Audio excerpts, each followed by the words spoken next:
Kosar kalten da setan kha.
वालेकुम सलाम। Ma'am अगर फ्लैग की वैल्यू में चेंजिंग आ जाए तो फिर ये वैसे डिटेक्ट होगा जैसे हम पीछे पढ़ के आए हैं। जब फ्लैग की वैल्यू में चेंजिंग आ जाए तो आपके पास वो एरर डिटेक्ट होगा, क्योंकि हम पीछे जब एरर डिटेक्शन और करेक्शन के जब मेथड्स पढ़ के आए हैं पिछले चैप्टर में, तो वहां पे भी हमने देखा था कि इवन दो आपकी रिडंडेंट बिट्स, मतलब कि जो आपकी पैरिटी बिट्स हैं, वहां पे भी अगर आपका एरर आता है तो आपका डाटा जो है वो एरर ही अज्यूम किया जाता है। तो यहाँ पे भी वही सेम मेथडोलॉजी ही, टर्मिनोलॉजी यूज की जानी है। ठीक है।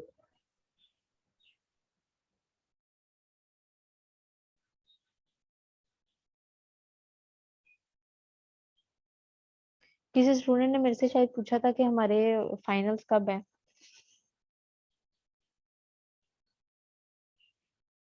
पूछा था किसी ने आपकी क्लास में से?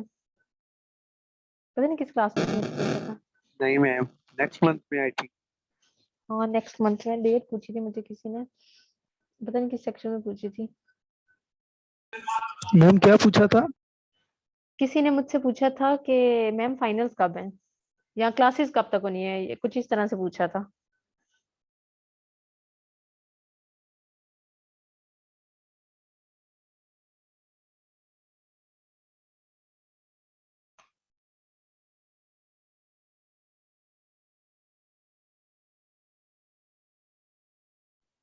चले मैम बता दें कि कब तक होंगी क्लास। कब तक होनी है? 18 जून तक क्लासेस होनी है, 22 जून से पेपर इंशाल्लाह। मतलब अभी पूरा महीना पड़ा हुआ है, नेक्स्ट मंथ। क्योंकि आज अभी 24 है तो 22 से पेपर शुरू होने हैं, तो पूरा महीना है, 4 वीक्स आज को मिलाकर। अच्छा जी, चलें जी, मैं बता रही थी हमारे तकरीबन में इतने ही स्टूडेंट्स आते होते हैं, आ गए हैं हमारे।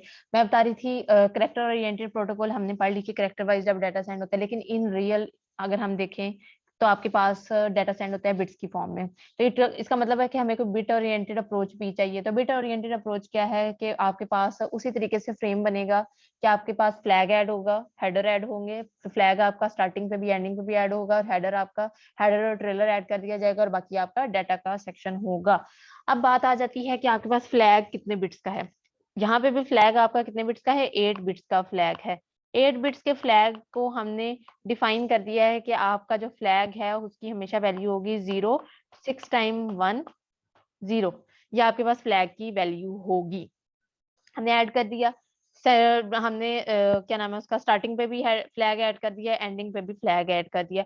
अब यहाँ पे एक प्रॉब्लम अराइज होती है, सिर्फ और सिर्फ एक प्रॉब्लम अराइज होती है। वो क्या है कि अगर same as it is flag वाला जो डाटा है, जो इसकी बिट्स हैं, वो आपके पास अगर तो मैसेज के अंदर आ जाती हैं, फिर क्या होगा। मैसेज के अंदर अगर आ जाती हैं 0, 6 टाइम 0 1 फिर 0, तो आपके पास अगर फ्लैग की वैल्यू एज इट इज आपके डाटा के अंदर आ जाती है कहीं पे भी, तो तब आपका रिसीवर एंड पे क्या होगा, जहां पे भी ये डाटा आ रहा होगा तो वहां पे उसे लगेगा रिसीवर एंड पे कि ये फ्लैग आ गया, मतलब यहाँ पे हमारा फ्रेम एंड हुआ, आगे जो है वो नेक्स्ट शुरू हो जाएगा। तो आपके पास यहाँ पे ये प्रॉब्लम आ गई। अगला जितना भी डाटा पड़ा हुआ है, फॉर एग्जांपल सारे का सारे इंपॉर्टेंट डाटा जो है वो ज्यादा सारी बिट्स, पहली 6 बिट्स को ही उसने इस तरीके से रीड करके फिर वो फ्लैग की है, तो आगे से उसने जो है ना वो डाटा को रीड ही नहीं किया, तो आपका सारे का सारा डाटा क्या हुआ, लॉस हो गया। अब इस चीज से अवॉइड करने के लिए, इस प्रॉब्लम को सॉल्व करने के लिए हमारे पास मेथड आ गया कि हमारा जब भी डाटा के अंदर 5 कंसेक्टिव 1 आ जाएंगे, 5 कंसेक्टिव 1s आ जाएंगे, तो उसके बाद हम एक 0 ऐड कर देंगे। फॉर एग्जांपल हमारे पास डाटा है 0, ये कुछ डाटा है हमारे पास, ये कुछ डाटा है। तो हमने क्या करना है, जहां पे हमारे 5 कंसेक्टिव 1s आए हैं, 1 2 3 4 5, 5 कंसेक्टिव 1 आ गए, हमने 0 ऐड कर दिया। नो मैटर व्हाट के हमारा उसके बाद डाटा क्या है, हमने यहाँ पे 0 ऐड कर देना है। ये हमारा बिट ओरिएंटेड प्रोटोकॉल कहता है। अगर फॉर एग्जांपल हमारे पास बाद में डाटा कुछ यूं होता, या आपके पास इस 0 को भी मिटाएं, आपके पास डाटा है कुछ यूं, आपके पास 5 1s के बाद एक 0 आ गया, यहाँ पे हालांकि हमारे पास 6 हैं, हमने फिर भी डाटा के अंदर इस चीज को नहीं लाना, इस कॉन्सेप्ट को नहीं लाना कि हमारे पास बाद में 0 आ गया। हमने सिर्फ और सिर्फ ये देखना है कि जहां पे हमारे 5 कंसेक्टिव 1 आएंगे, नो मैटर व्हाट के बाद में आपके पास 1 आ रहा है या 0 आ रहा है, आपने एक 0 ऐड कर देना है। तो रिसीवर एंड पे जब भी वो 5 1s देखेगा, उसके बाद जो 0 होगा उसे डिस्कार्ड करेगा, और उसके बाद जो है वो डाटा है उसने अज्यूम कर लेना है कि यहाँ पे ये जो 0 है, या आपका एज अ जो आपके पास फ्लैग से उसे डिफरेंट करने के लिए मेथोडोलॉजी यूज की गई है, वो यहाँ पे इम्प्लीमेंट हुई है। तो ये चीज आपके पास आ जानी है बिट ओरिएंटेड प्रोटोकॉल के अंदर, कि जहां पे भी डाटा के अंदर कंसेक्टिव 5 1s आएंगे, उसके बाद हम 0 ऐड कर देंगे, नो मैटर व्हाट के हमारे पास बाद में कौन सा डाटा आ रहा है, 0 आ रहा है या 1 आ रहा है। ओके हो गया, समझ आ गई। ये हमारे पास फ्रेम है बिट ओरिएंटेड प्रोटोकॉल को यूज करते हुए फ्रेमिंग करना, कि आपके पास वेरिएबल साइज की अगर फ्रेमिंग करनी हो, वेरिएबल साइज की फ्रेमिंग करनी हो, तो आपके पास फ्लैग जब ऐड करना है, तो फ्लैग से अपने डाटा को डिफरेंस करने के लिए आपने जब भी 5 कंसेक्टिव 1s आने हैं, उसके बाद आपने 0 ऐड कर देना है। ये आपके पास हो गया। यही आपके पास 1 लाइन नोट दिया गया है कि बिट स्टफिंग आपके पास प्रोसेस है कि आप जहां पे भी कंसेक्टिव 5 1s आएंगे वहां पे एक 0 ऐड कर दो, ताकि जो आपका फ्लैग है उसके साथ उसे क्या नाम है उसे मैच ना किया जाए। तो ये आपके पास बिट स्टफिंग और अनस्टफिंग हुई हुई है। वो किस तरीके से हुई है कि आपके पास ये डाटा आ रहा है, इस डाटा के अंदर आपके पास 5 कंसेक्टिव 1s आ रहे हैं, तो उसके बाद आपका एक 0 ऐड कर दिया गया यहाँ पे और एक 0 ऐड कर दिया गया यहाँ पे। मतलब क्या है कि एक्स्ट्रा 2 बिट्स आपकी ऐड हो गई हैं डाटा के अंदर। तो जब अनस्टफ करना है तो इस 0 को भी डिस्कार्ड कर देना है, इस 0 को भी डिस्कार्ड कर देना है, तो ये आपके पास डाटा आ जाएगा फ्रॉम द अपर लेयर। इस तरीके से आपके पास बिट स्टफिंग और अनस्टफिंग होगी एट सेंडर साइड और रिसीवर साइड। रेजर किधर गई है हमारी। उसके बाद ये हमने पढ़ लिया फ्रेमिंग का। फ्रेमिंग में हमने क्या देखा कि आपने फ्रेम्स बनाने हैं। फ्रेम्स में हमने क्या देखा, दो तरह के फ्रेम्स होते हैं। एक आपने देख लिया फिक्स साइज फ्रेमिंग है, दूसरा आपने देख लिया वेरिएबल साइज फ्रेमिंग है। फिक्स साइज फ्रेमिंग में आपने देख लिया कि आपके पास फिक्स साइज के आपका फ्रेम होना है, तो आपको साइज से पता चल जाना है कि ये हमारा एक फ्रेम है, ये हमारा दूसरा है, ये तीसरा है। लेकिन जब वेरिएबल साइज फ्रेमिंग की बात की जाए तो वहां पे आपके पास फ्लैग को ऐड करना पड़ जाना है, डिलिमिटर आ जाना है। तो जब डिलिमिटर आपका आ जाना है तो वहां पे आपके पास एक हमने पढ़ ली करेक्टर ओरिएंटेड अप्रोच और दूसरी हमने पढ़ ली बिट ओरिएंटेड प्रोटोकॉल। तो करेक्टर ओरिएंटेड प्रोटोकॉल में हमने देख लिया कि जहां पे भी आपके पास फ्लैग जैसा डाटा आएगा तो हमने उससे पहले एस्केप ऐड कर देना है, और जहां पे भी हमारा एस्केप आएगा, ऑलरेडी कोई एस्केप है तो उससे भी पहले हमने एक एस्केप ऐड कर देना है। और बिट ओरिएंटेड प्रोटोकॉल हमें कहता है कि आपने जहां पे भी 5 कंसेक्टिव वंस आएंगे उसके बाद आपने 0 ऐड कर देना है फ्रेमिंग के अंदर।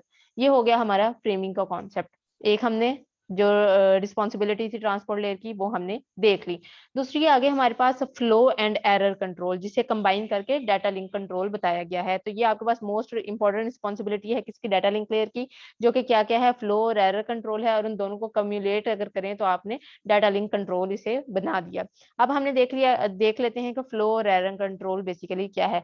फ्लो कंट्रोल आपके पास सेट ऑफ प्रोसीजर्स होते हैं जो कि रिस्ट्रिक्ट करते हैं कि कितनी अमाउंट ऑफ डाटा आप सेंड कर सकते हो। मतलब क्या है, क्या आपके पास सेंडर की स्पीड क्या है सेंड करने के लिए और रिसीवर की स्पीड क्या है रिसीव करने के लिए।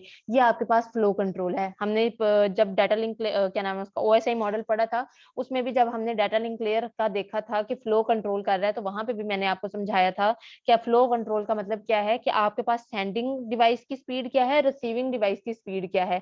तो वो स्पीड को सिंक्रोनाइज करना भी आपके पास फ्लो कंट्रोल में आ जाता है। दूसरा हमने कहा था कि जब आपके पास फ्लो कंट्रोल का कॉन्सेप्ट आता है तो सेंडिंग डिवाइस ने जब डाटा सेंड करना है, उसने सेंड कर दिया, तो रिसीवर एंड पे एक अदद होता है डिवाइस बफर। बफर कहलाती है कि आपके पास क्या करता है, जो आपका डाटा रिसीव हो रहा है सेंडर से, उसे यूज करने से पहले, क्योंकि फौरन तो नहीं यूज हो जाना, उसे चेक करना है, उसे रिसीवर एंड पे उसका चेक किया जाना है, क्योंकि ट्रांसमिशन स्पीड आपकी ज्यादा होती है, आपके पास डाटा जो सेंड हो रहा है वो स्पीड ज्यादा होती है एज कंपेयर टू के रिसीवर एंड पे जब उसे चेक किया जाना है। चेक करने का क्या मतलब है, उसके अंदर हमने देखना है कि वो एरर तो नहीं है। अगर एरर तो नहीं है, क्या हमें मैसेज रिसीव हुआ है, क्या हमें जो फ्रेम हम एक्सपेक्ट कर रहे हैं कि ये फ्रेम हमें रिसीव होना है, क्या हमें वही रिसीव हुआ है, क्या उसमें एरर है या नहीं है, अगर है तो क्या है। तो वो सारी की सारी चीजें चेक करनी है। तो उस चेक करने के टाइम तक जो हमारा पीछे से मजीद फ्रेम्स आ रहे हैं वो कहाँ पे रखे जाएंगे, वो हम बफर में रखेंगे। फॉर एग्जाम्पल आपके पास, मैं आपको विजुअली बताती हूँ कि आपके पास सेंडर है, सेंडर ने फ्रेम सेंड किए 1 2 3 4, आपके पास 3 फ्रेम सेंड कर दिए। रिसीवर एंड पे जब वो रिसीव हुए 1 2 3, अब रिसीवर जो है वो इस पे अभी काम कर रहा है, रिसीवर जो है वो अभी पहले फ्रेम पे काम कर रहा है। तो जो उसके जो अगले 2 फ्रेम रिसीव हुए हैं वो किधर जाएंगे, इनको हम रखेंगे बफर के अंदर। बिफोर यूज इन्हें हम बफर के अंदर रख लेंगे। तो ये आपके पास फ्लो कंट्रोल में आ जाता है कि फ्लो कंट्रोल के आपके पास कितने फ्रेम्स जो है वो सेंड किए जा सकते हैं एट अ टाइम। अब हमारे पास इसके लिए भी प्रोटोकॉल्स यूज होते हैं। इन फ्लो कंट्रोल्स के लिए भी आपके पास सेट ऑफ प्रोसीजर्स का, हम अगर कह रहे हैं फ्लो कंट्रोल रेफर करता है सेट ऑफ प्रोसीजर्स को, तो सेट ऑफ प्रोसीजर्स हमारे पास रूल्स एंड रेगुलेशंस क्या हैं, प्रोटोकॉल्स। तो इसके लिए भी हमारे पास प्रोटोकॉल्स यूज हो रहे हैं जो कि रिस्ट्रिक्ट कर देते हैं सेंडर को कि वो एक्नॉलेजमेंट से पहले वेट करे कि डाटा अगला डाटा उसे रिसीव होना है या नहीं होना। अलबत्ता रिसीवर एंड पे जो डिवाइस है वो यूज होती है, बफर डिवाइस यूज होती है, ताकि रिसीवर एंड पे उन फ्रेम्स को यूज करने से पहले उस बफर में रखा जा सके। तो आपके पास flow control in simple words अगर हम कहें तो वो ये है कि आपके पास ऐसे सेट ऑफ प्रोसीजर्स को रेफर करता है जो कि रिस्ट्रिक्ट करते हैं कि स्टैंडर्ड को रिस्ट्रिक्ट करते हैं कि वो एक्नॉलेजमेंट से पहले अगला डाटा ना भेजे, वेट करे डाटा का। दूसरा एरर कंट्रोल हमारे पास क्या है, डाटा लिंक लेयर के अंदर ये आपके पास ऑटोमेटिक रिपीट रिक्वेस्ट के तौर पे यूज होता है। ऑटोमेटिक रिपीट रिक्वेस्ट का मतलब क्या है कि आप डाटा को रीट्रांसमिट करें। एरर कंट्रोल बेसिकली क्या है, एरर डिटेक्शन और करेक्शन का मेथड। तो एरर डिटेक्शन और करेक्शन के अंदर हमने देखा था कि हम वहां पे मैंने बताया था कि कुछ एरर्स ऐसे होते हैं जिनको हम क्या नाम है उसका बियर कर लेते हैं और कुछ को बियर नहीं कर सकते, और कुछ एरर्स ऐसे होते हैं जिनको करेक्ट किया जा सकते हैं और कुछ को करेक्ट नहीं किया जा सकता। अब जिनको करेक्ट नहीं किया जा सकता उनको रीट्रांसमिट कराया जाता है। तो error control data link layer के अंदर यही है कि आपके पास ऑटोमेटिक रिपीट रिक्वेस्ट यूज होती है, ARQ आगे भी हम देखेंगे जो प्रोटोकॉल्स हमने पढ़ने हैं उसके अंदर भी हमारे पास ARQ मेथड यूज होने हैं, जो वहां पे आपको बेसिकली सही समझ आ जाएगा कि जब टाइम एक्सपायर होता है, जब टाइम एक्सपायर होगा तो ऑटोमेटिकली सेंडर दोबारा वो पैकेट सेंड कर देगा जो जिसकी एक्नॉलेजमेंट उसे नहीं आई। अब हम ये हमने देख लिया कि आपके पास फ्लो कंट्रोल और एरर कंट्रोल बेसिकली है क्या। फ्लो कंट्रोल आपके पास सेंडर को रिस्ट्रिक्ट करता है कि वो डाटा ना भेजे जब तक कि उसे एक्नॉलेजमेंट नहीं आती। और एरर कंट्रोल क्या है? एरर कंट्रोल ये है कि आपके पास जब टाइम एक्सपायर होगा तो ऑटोमेटिकली दोबारा उस फ्रेम को सेंड कर दिया जाएगा from the sender to the receiver. अब हमारे पास प्रोटोकॉल्स यूज होते हैं। प्रोटोकॉल्स क्या है? प्रोटोकॉल्स हम पहले दिन से पढ़ते आ रहे हैं कि आपके पास set of rules and regulations हैं जो कि आपको रूल्स देते हैं कि इन रूल्स की बेसिस पे आप ये काम कर सकते हैं। किसी भी लेयर के ऊपर बात की जाए तो उसके हमारा हम जब वो ऐसा ही मॉडल पढ़ा था तब भी हमने कहा था कि आपके पास हर लेयर के ऊपर कुछ ना कुछ प्रोटोकॉल्स यूज होते हैं। और जब प्रोटोकॉल्स की बात की गई थी तो वहां पे भी मैंने आपको बताया था कि हम कौन कौन सी लेयर्स पे कौन कौन से प्रोटोकॉल्स यूज करेंगे। अब जब डाटा लिंक लेयर की बात हुई थी तो वहां पे भी मैंने आपको बताया था कि go back and stop and wait ARQ, selective repeat, इस तरीके के प्रोटोकॉल्स हैं फ्लो और एरर कंट्रोल के लिए जो कि हम पढ़ेंगे मजीद। तो वही प्रोटोकॉल्स आज हम पढ़ने लगे हैं। तो आपके पास जो प्रोटोकॉल्स हैं वो दो तरह के प्रोटोकॉल्स हम दो चैनल्स के लिए लेंगे। एक हमारे पास नॉइजलेस चैनल जो कि हमारा आइडियल चैनल्स होते हैं, जिस तरीके जो कि चैनल्स हमारे पास पाई नहीं जाती क्योंकि हर चैनल के ऊपर कुछ ना कुछ नॉइज जरूर होती है। और दूसरे हमारे पास आ जाते हैं इन रियल चैनल्स जो कि हमारे पास नॉइजी चैनल्स होते हैं। नॉइजलेस चैनल्स के बारे में हम इसलिए पढ़ते हैं ताकि आपको बेसिक्स पता चले कि बेसिक चीज स्टार्ट कहाँ से हुई है और अगर उसके ऊपर नॉइज आ जाए तो उसको उसके साथ हम किस तरीके से डील करेंगे। हमने 5 प्रोटोकॉल्स पढ़ने हैं आपके पास। नॉइजलेस चैनल के लिए आपके पास सिंपलेस्ट और स्टॉप एंड वेट आपने प्रोटोकॉल पढ़ना है और नॉइजी चैनल के ऊपर हमने स्टॉप एंड वेट ARQ। जो नॉइजलेस चैनल है उसमें स्टॉप एंड वेट आपके पास simple stop and wait use हो रहा है और नॉइजी चैनल के ऊपर आपके पास सारे के सारे ऑटोमेटिक रिपीट रिक्वेस्ट के ऊपर यूज हो रहे हैं, मतलब कि वो रिपीटेडली डाटा को रीट्रांसमिट कर दें। तो आपके पास stop and wait ARQ, go back and ARQ और selective repeat ARQ। One by one इनको चेक कर लेते हैं कि ये प्रोटोकॉल्स क्या हैं। सबसे पहले देख लेते हैं नॉइजलेस चैनल के ऊपर। नॉइजलेस चैनल के ऊपर हम अज्यूम कर रहे हैं क्योंकि ये आइडियल चैनल है तो अज्यूम कर रहे हैं कि कोई भी फ्रेम यहाँ पे हमारा लॉस्ट नहीं होगा, कोई भी फ्रेम हमारा डुप्लीकेट नहीं होगा, कोई भी हमारा फ्रेम करप्ट नहीं होगा। इट मीन्स कि हमारे पास जो फ्रेम रिसीव हुआ है वो बिल्कुल ठीक रिसीव हुआ है, उसमें कोई एरर नहीं है, कोई डाटा दरमियान में लॉस नहीं हुआ, कोई भी हमें डुप्लीकेट पैकेट्स रिसीव नहीं हो रहे, एक पैकेट सिर्फ एक टाइम पर रिसीव हो रहा है, कोई भी ड्यूरिंग द ट्रांसमिशन आपका पैकेट करप्ट नहीं हुआ। ये हम कह रहे हैं नॉइजलेस चैनल के लिए। इसके लिए हमने दो प्रोटोकॉल्स पढ़ने हैं, सिंपलेस्ट प्रोटोकॉल और स्टॉप एंड वेट प्रोटोकॉल। ये आपके पास सिंपलेस्ट प्रोटोकॉल के लिए डिजाइन आ गया। डिजाइन मतलब कि उसका आर्किटेक्चर किस तरीके का होगा। आपके पास एक है सेंडर, दूसरा है रिसीवर। आपके पास ये आ गया सेंडर साइड और ये आ गई रिसीवर साइड। सेंडर साइड पे आपके पास एक नेटवर्क लेयर, क्योंकि डाटा लिंक लेयर हम पढ़े हैं तो डाटा लिंक लेयर के लिए ऊपर वाली लेयर होना भी जरूरी है जो कि नेटवर्क लेयर, और नीचे वाली लेयर भी होना जरूरी है जो कि फिजिकल लेयर। फिजिकल लेयर से भी डाटा आएगा रिसीवर एंड पे और नेटवर्क लेयर पे डाटा आएगा सेंडर एंड पे। क्योंकि डाटा लिंक लेयर के ऊपर हमने जब काम करना है तो हम क्या कहते हैं, ऊपर वाली लेयर से हमें डाटा मिलता है। किसी भी लेयर की बात की जाए, एप्लीकेशन लेयर की बात करें तो यूजर से डाटा आना है, यूजर से आगे एप्लीकेशन लेयर से अगली लेयर पे डाटा जाना है, अगली से अगली पे। तो आपके पास अपर लेयर से डाटा लेकर लोअर लेयर को डाटा प्रोवाइड किया जाता है in sender side, at sender side.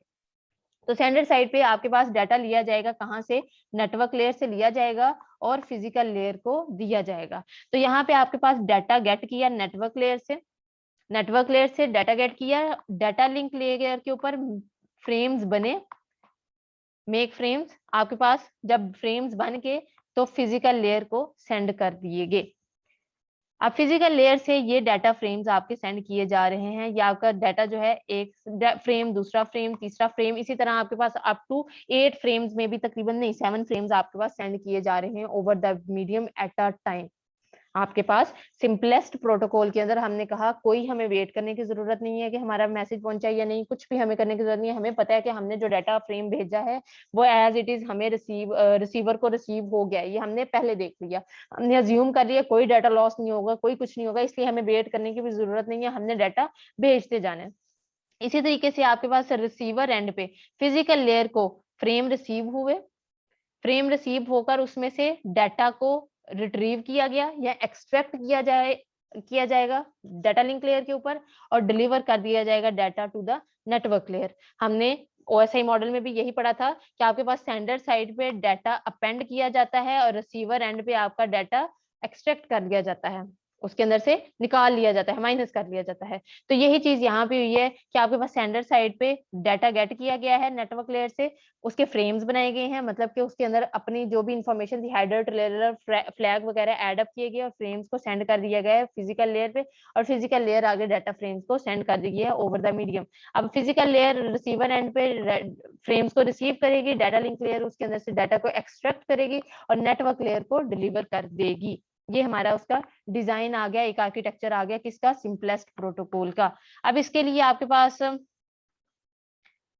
Data किस तरीके से सेंड होगा कि आपके पास क्या नाम है उसका, आपका जो नेटवर्क लेयर से एक इवेंट अकर हुआ, रिक्वेस्ट आई, एल्गोरिदम लगा किसके लिए, सेंडर साइड पे जो भी एल्गोरिदम लगना है, सिंपलेस्ट प्रोटोकॉल का जो भी एल्गोरिदम है, जिस एल्गोरिदम का मतलब है कि जो फ्रेम्स बनने हैं, क्योंकि हमने कहा डाटा लिंक लेयर के ऊपर क्या बन रहे हैं, फ्रेम्स बन रहे हैं। तो आपके पास एल्गोरिदम लगा, सेंडर साइड पे डाटा सेंड कर दिया गया। अब यहाँ पे एक इवेंट जनरेट होगा फिजिकल लेयर से जिसने इंफॉर्मेशन को रिसीव किया, मतलब कि ये देखें आपके पास फ्रेम्स रिसीव हुए, तो ये आपके पास एक इवेंट जनरेट होगा जो कि नोटिफिकेशन होगा from the physical layer to the data link layer. तो डाटा लिंक लेयर पे रिसीवर एंड पे भी एक एल्गोरिदम लगेगा। एल्गोरिदम क्या लगेगा, उसके फ्रेम्स के अंदर से डाटा को एक्सट्रैक्ट करेगा, तो एल्गोरिदम लगा और उसके बाद आपका डाटा जो है वो नेटवर्क लेयर को दे दिया गया। और ये देखिए आपके पास जो एल्गोरिदम है वो रिपीटेडली काम हो रहा है।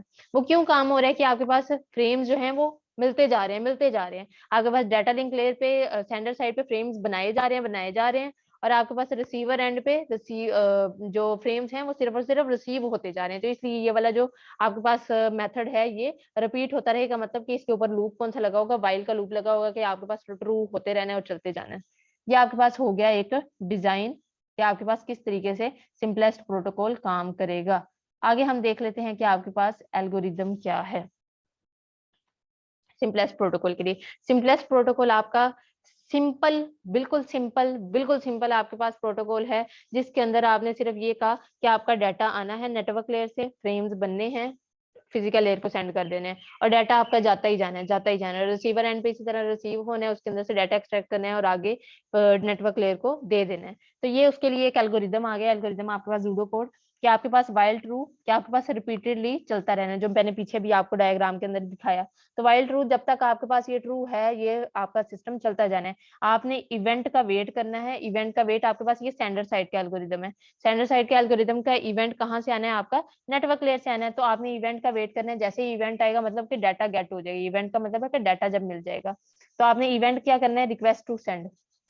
अगर इवेंट आपका रिक्वेस्ट टू सेंड है कि मतलब आपने डाटा भेजना है, तो तब क्या करेंगे, आपने डाटा लेना है, उसके फ्रेम्स बनाने हैं और फ्रेम्स सेंड कर देने हैं टू द फिजिकल लेयर। ये सिंपल सा एक उसका प्रोटोकॉल स्टैंडर्ड साइड पे, सिंपलेस्ट प्रोटोकॉल। अरेजर,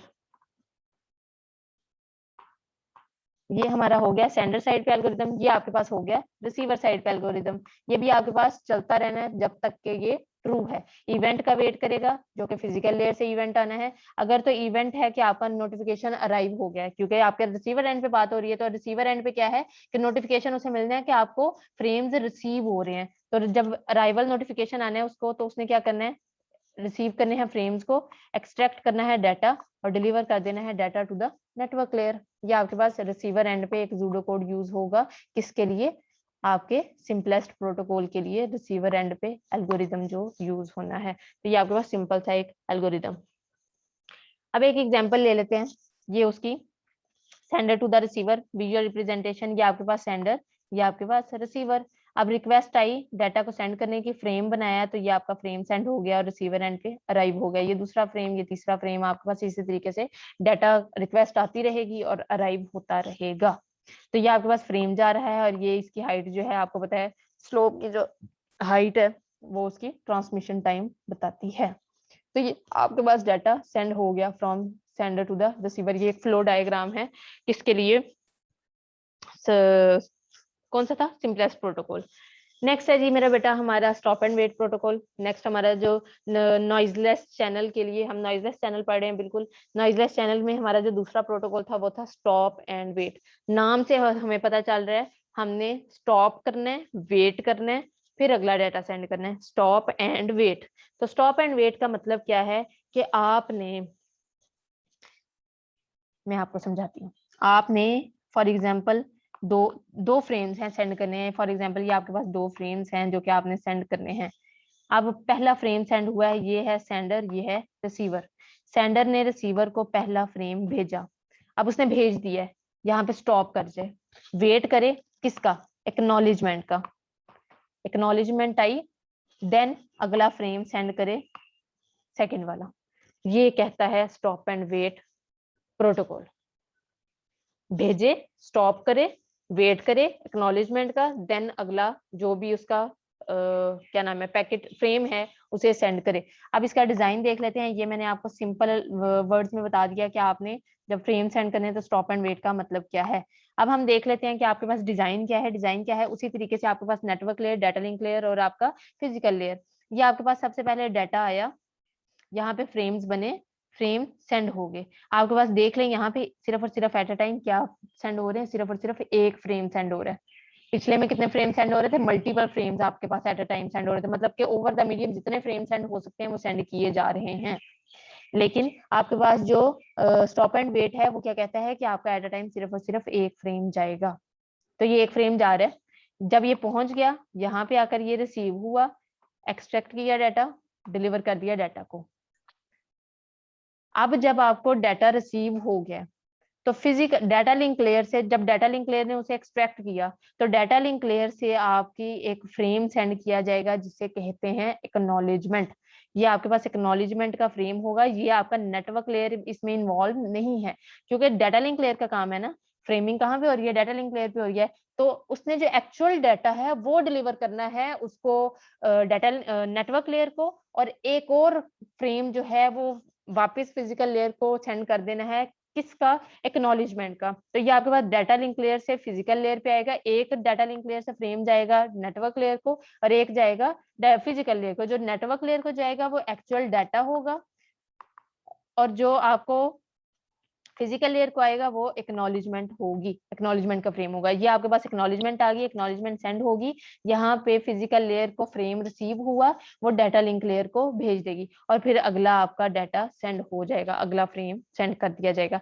ये अब आपके पास उसके विजुअल रिप्रेजेंटेशन के किस तरीके से आपके पास ये एल्गोरिदम के लिए कि आपके पास रिक्वेस्ट आई किससे, नेटवर्क लेयर से, एल्गोरिदम चला, आपके पास डाटा सेंड कर दिया गया किस साइड पे, आपके रिसीवर एंड पे। अब यहाँ पे आपके पास रिसीवर ने नोटिफिकेशन जनरेट हुआ फिजिकल लेयर से और उसने डाटा को रिसीव कर लिया। अब इस साइड पे आपके पास सेंडर साइड पे फिजिकल लेयर से नोटिफिकेशन भी आएगा, किस चीज का, एक्नॉलेजमेंट का।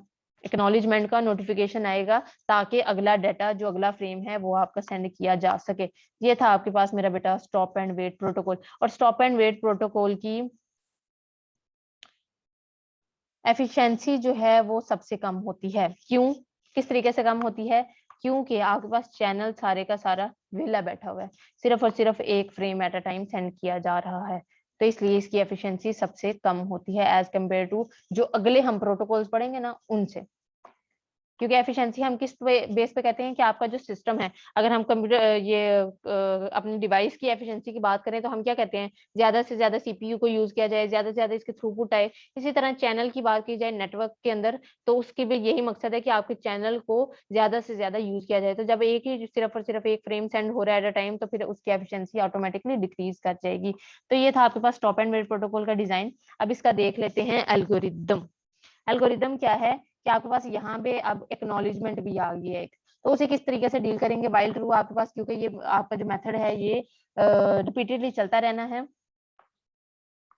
रिपीटेडली चलता रहना है। अब आपने कैन सेंड इज ट्रू, यहाँ पे हमने क्या कहा था, stop and wait method. Stop and wait कि आपने एक डाटा सेंड किया और उसके बाद स्टॉप करना है। अभी आपने कोई डाटा सेंड नहीं किया, अभी आप स्टार्टिंग पे हो, आपने फ्रेम सेंड करना है, तो यहाँ पे आपने क्या किया, सेंड को कर दिया ट्रू। एक वेरिएबल आपने ले लिया कैन सेंड, तो उसको आपने कर दिया ट्रू, मतलब कि आप डाटा सेंड कर सकते हो। अब आपने नेक्स्ट क्या करना है, वेट करना है इवेंट का, किससे, नेटवर्क लेयर से। अगर तो इवेंट आपका आ गया है, रिक्वेस्ट टू सेंड आपने सेंड करनी है और कैन सेंड आपके पास अवेलेबल है, आपका कैन सेंड इस टाइम पे क्या है, ट्रू है, अवेलेबल है, तो तब क्या करें, डाटा को गेट करें, फ्रेम्स बनाएं, सेंड कर दें फ्रेम्स, और कैन सेंड को कर दें फॉल्स, क्योंकि आपका डाटा अब सेंड हो गया, सेंड कर दिया अब आपने, अब आप उसका वेट करें। अब कैन सेंड क्या हो गया, फॉल्स हो गया, मतलब कि आप डाटा सेंड नहीं कर सकते। कब तक आपने डाटा सेंड नहीं करना? जब तक कि आपने वेट करना है इवेंट का, किस चीज का, कि अराइवल नोटिफिकेशन का। अराइवल नोटिफिकेशन अब किसका है? एक्नॉलेजमेंट का। जैसे ही एक्नॉलेजमेंट आ गई, आपने फ्रेम को रिसीव किया और कैन सेंड को दोबारा से कर दिया ट्रू, मतलब कि अब आप दोबारा से डाटा को सेंड कर सकते हैं। ये आपका हो गया एल्गोरिदम किस साइड पे? सेंडर साइड पे। अब रिसीवर साइड पे एल्गोरिदम देखते हैं। रिसीवर साइड पे एल्गोरिदम क्या है? क्या आपका while true, wait for event, किस इवेंट का? फिजिकल लेयर से इवेंट का। अगर तो इवेंट आपके पास अराइवल नोटिफिकेशन आ गया तो आपने क्या करना है, मतलब कि डाटा रिसीव हो गया, आपका फ्रेम आया है तो आपने रिसीव करना है फ्रेम, एक्सट्रैक्ट करना है डाटा, डिलीवर करना है डाटा किसको? नेटवर्क लेयर को, और सेंड कर देना है फ्रेम किसका? एक्नॉलेजमेंट का। यहाँ पे आपने एक्नॉलेजमेंट का क्या नाम है उसका, फ्रेम सेंड कर देना है किसको? रिसीवर को, ताकि उसे पता चल जाए कि सॉरी सेंडर को, ताकि उसे पता चल जाए कि मेरा जो डाटा है वो मुझे रिसीवर को रिसीव हो गया है। तो ये आपके पास रिसीवर एंड पे एल्गोरिदम है किसका? स्टॉप एंड वेट प्रोटोकॉल का। इसको करें अरेज। चलिए नेक्स्ट। अब हमने पढ़ लिया, बल्कि ये डायग्राम देख लें पहले, फिर मैं इसको समराइज करती हूँ। फ्लो डायग्राम आपकी आ गई किसकी? आपके स्टॉप एंड वेट प्रोटोकॉल की। स्टॉप एंड वेट प्रोटोकॉल क्या कहता है? आपने फ्रेम सेंड किया, एक्नॉलेजमेंट का वेट करें, एक्नॉलेजमेंट जब अराइव हो गई फिर दूसरा फ्रेम सेंड करें, फिर एक्नॉलेजमेंट का वेट करें, जब वो अराइव होगी फिर आपके पास तीसरा, इसी तरह सो ऑन आपके पास मैसेजेस सेंड हो सकते हैं। और इससे पहले वाली जो डायग्राम थी, सॉरी जो थ्योरी है वो इसी डायग्राम के ऊपर है। इसी तरह इससे पिछले की भी थी कि अगर आपके पास एग्जांपल है, कम्युनिकेशन यूज कर रही हैं आपके पास स्टॉप एंड वेट प्रोटोकॉल, तो किस तरीके से डाटा सेंड होगा कि आपके पास पहले एक्नॉलेजमेंट रिसीव हो, आपके पास फ्रेम सेंड करें, एक्नॉलेजमेंट रिसीव हो, फिर आपके पास फ्रेम सेंड हो और फिर एक्नॉलेजमेंट रिसीव हो, और तब आप डाटा सेंड कर सकते हैं। तो ये उसी की अंग्रेजियां लिखी हुई हैं जो कि हमने इसमें देख ली।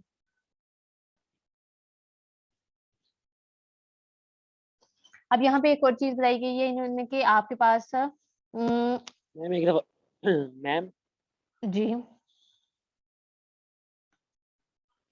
ये एक दफा सेंडर साइड का एल्गोरिथम देखने दें एक दफा। देख लें। अब यहाँ पे जो इवेंट हो रहे हैं सेंडर साइड पे स्टॉप एंड वेट के अंदर, एक ये इवेंट हो रहा है, दूसरा ये इवेंट हो रहा है। सेंडर साइड पे 2 इवेंट्स हो रहे हैं और रिसीवर एंड पे सिर्फ और सिर्फ एक इवेंट हो रहा है।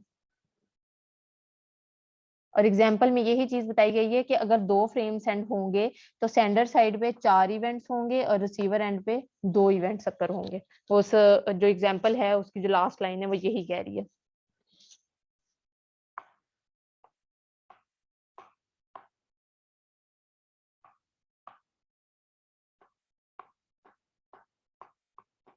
देख लिया काशिफ? Yes ma'am.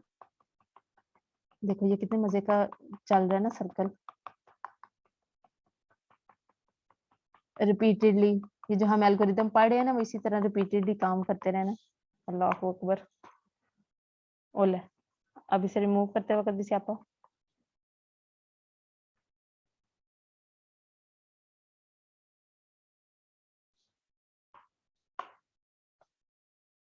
ये देखें यहाँ पे वही चीज बताई गई है कि note that sending 2 frames in the protocol involves the sender in 4 events and receiver in 2 events.